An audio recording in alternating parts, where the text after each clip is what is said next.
Muhammad's followers tell the world that he destroyed all the pagan Arabian beliefs and traditions and brought them the new religion of Islam. How accurate and true are these claims? It is incumbent upon us to repeat as many times as necessary that almost all their claims are untrue, unsubstantiated, false, and deceptive, because the moment they are put under scrutiny based entirely upon the Muhammadan records themselves, all these mendacities can be and are uncovered. Let us start with the fact that all Muhammadan scholars agree that the practice of pilgrimage existed centuries before the rise of Muhammadan Islam.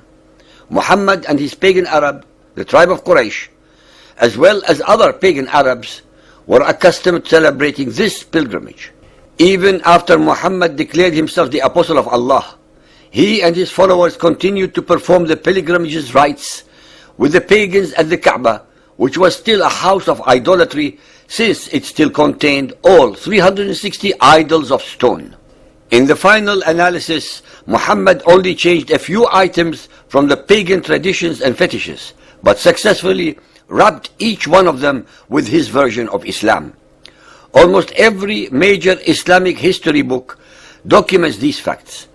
After the conquest of Mecca, the pilgrimage was turned by Muhammad into one of the 5 pillars of Muhammadan Islam. Muhammad banned the Arab polytheists from the Hajj after the year of the conquest. They were given 4 months either to embrace his cult of Islam or be slaughtered. Thus it will always be with peaceful Muhammadan Islam. After that, Muhammad made very slight changes in the ceremonial rituals of the pilgrimage, although he destroyed all the idols of the Kaaba. Yet Muhammad himself continued to practice many pagan rituals. He did not abolish them nor reject them. This created some consternation among some of his followers who expected him to completely uproot these idolatrous rudiments. Muhammadan Muslims continued and continue to date to practice many of the pre-Islamic pagan rituals, such as running between the 2 hills of Safa and Marwa or kissing the black stone. In the first case, Arab polytheists were accustomed to running between the 2 hills to glorify the idols that were erected, whom they called Isaf and Na'ila. When Muhammad destroyed the idols, his followers were ashamed to continue this practice and asked Muhammad about it. Soon he claimed that a Quranic verse was revealed to him in which this practice was reordained. Hadith Bukhari 2.195, for instance, remarks, one of the companions said to Anas bin Malik, "Did you used to hate running between the Safa and Marwa?" He said, "Yes, because it was part of the pre-Islamic rituals until Allah gave Muhammad this verse and proclaimed that it was also one of Allah's ceremonial rites." We also read in Sahih Muslim 3.411, adherents of the Prophet, when they were still in the pre-Islamic period, used to come up to visit 2 idols, Isaf and Na'ila. Then they would go and run between Safa and Marwa. Then they would have their hair cut.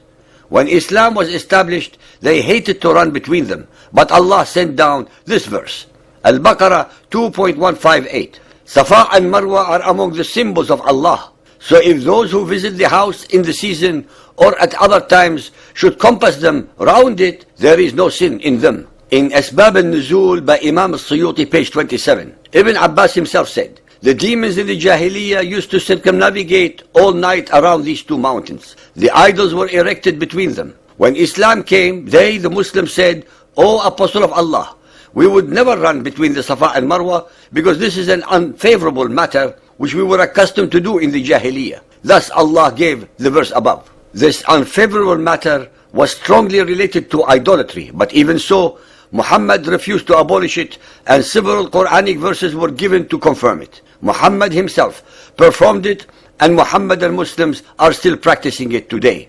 Fiqh Sunnah 5.85 attempts to explain the historical background for the sa'i, the running between Safa and Marwa. Ibn Abbas said, Prophet Ibrahim brought Hajar, his wife, and her son Ismail, whom she was still nursing as a baby, and left them at the site of the house of Allah under a tree above the Zamzam.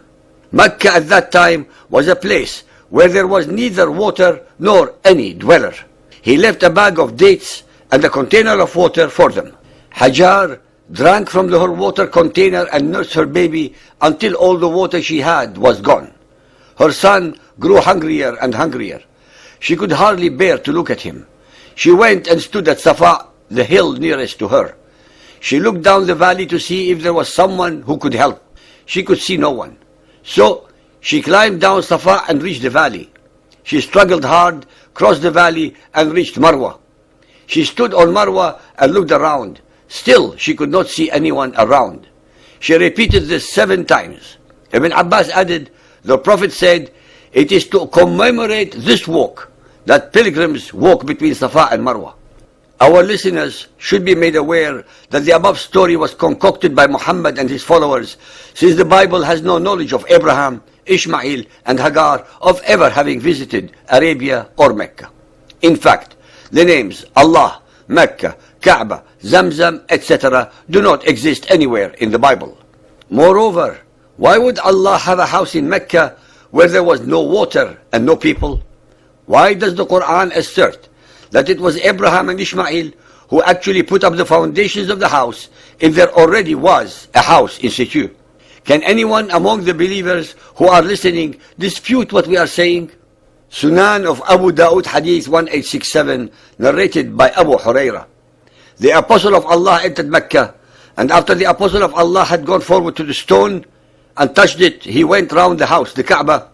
He then went to a Safa and mounted it so that he could look at the house. Then he raised his hands and began to mention to Allah as much as he wished and make supplication. Al-Tirmidhi Hadith 2624, narrated by Aisha. The Prophet said, throwing pebbles at the Jamrah and running between the Safa and Al-Marwa were appointed only for the remembrance of Allah. Ladies and gentlemen, not a single word in the hadiths above represent any theological truth or fact based on any documentary evidence or even upon any oral pagan Arabian tradition. The agenda of Muhammadan scholars had been and continues to be the creation for the Arabs and Muhammad a worthy genealogy, an ancestry and a history connecting the Hebrews, Abraham and Ishmael to themselves. They were and are still willing to go to any length of perversity, mendacity, deception, and any depth of stupidity and illogic to achieve this goal. Every alleged tradition of theirs is mere chimera and mirage of their fertile imagination, as far away from any truth as the furthest galaxy is from the earth.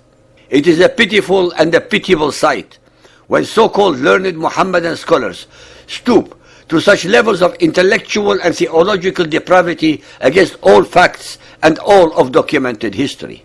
To prove my point, let us decipher the above stories item by item. Abraham, Hagar, and Ishmael, according to the original story in the Bible, never went to Mecca or Arabia. Ishmael resided in the land of Paran. 2. The well that was revealed to Hagar was in Beersheba in the land of Canaan and not in Mecca in Arabia, and was not called Zamzam. 3. Abraham, Hagar, and Ishmael had no knowledge of any God called Allah. 4. When Hagar and Ishmael were dismissed from Abraham's household, Ishmael was a teenager of at least 14 years of age and was definitely not a suckling baby. Genesis 21:12 to 21. 5. By what standard of logic should one believe that a holy place existed, the house of Allah, in a place called Mecca, where no one lived, since there was no water to sustain life? 6. According to other hadiths, Zamzam was a well in the valley where Mecca was, and not above the town. Hence, what is the Zamzam referred to here, if it is not a well? 7.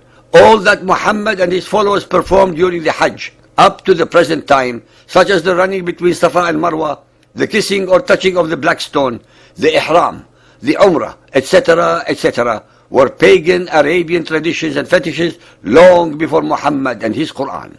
8. Since according to the Quran, the Bible is Allah's revelations to the people of Israel, then how is it possible that the stories as depicted in the Quran contradict every one of these divine revelations?